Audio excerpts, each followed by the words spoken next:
Welcome back to Pixel Glory. This time around, I will show you the Resident Evil 8 demo that Capcom just released exclusively for the PlayStation 5. I don't know if it's ever going to come to Xbox.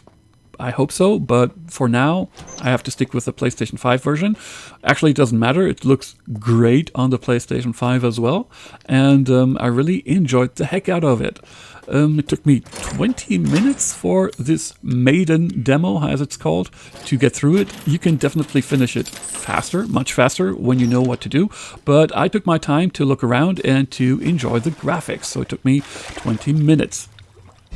Yeah, enjoying the graphics, that's a good point to start at, because I really like the detail. I like the nice textures and those detailed objects that they made, but it all comes together because of the great contrast. There's a lot of black that they used here, simple highlights here and there, but a lot of black surrounding it, so the contrast is very, very high. I played this on my LG OLED TV, and I calibrated the HDR according to what my TV needs.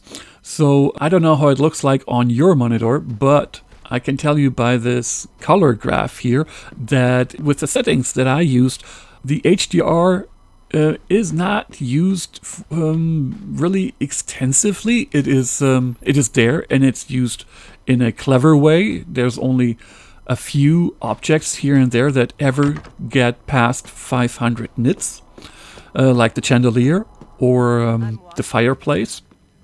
However, these little objects are used in a very good way to build up contrast, and it's done by the dark places. Actually, it's not this the HDR implementation is so great because the darker sides of the graphics are really used in a clever way. It's not the highlights. It's not like it's popping in your face with a lot of color. I really like that because the mood is very typical Resident Evil without getting too far away from the original feeling that you had in Resident Evil 1, although that was much lighter and brighter.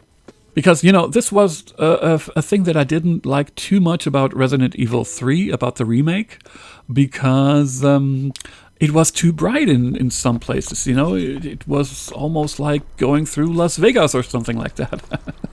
Anyway, here you have only a few spots here and there that are highlighted that really show you a path where you have to go through, and they are made with great care, actually.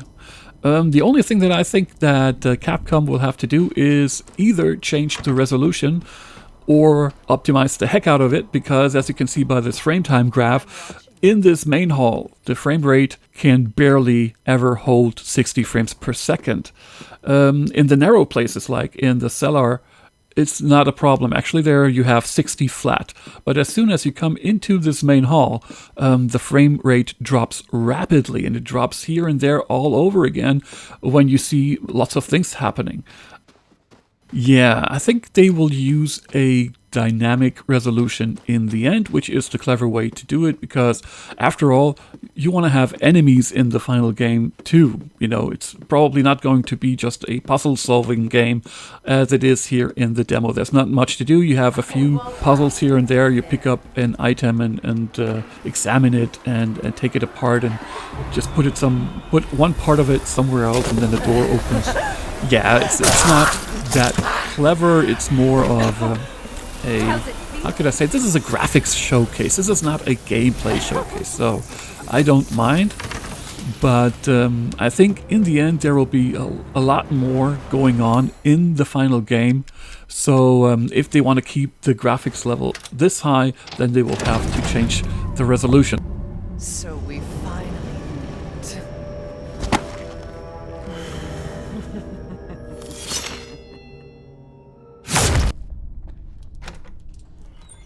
Maybe they will optimize it. I don't know. We will see. That's it for today. I just wanted to show you this little demo, and I hope you will enjoy it too. get it if you have a PlayStation 5, if you belong to the lucky ones who got one, and enjoy the heck out of this demo just as I did. Well, see you next time.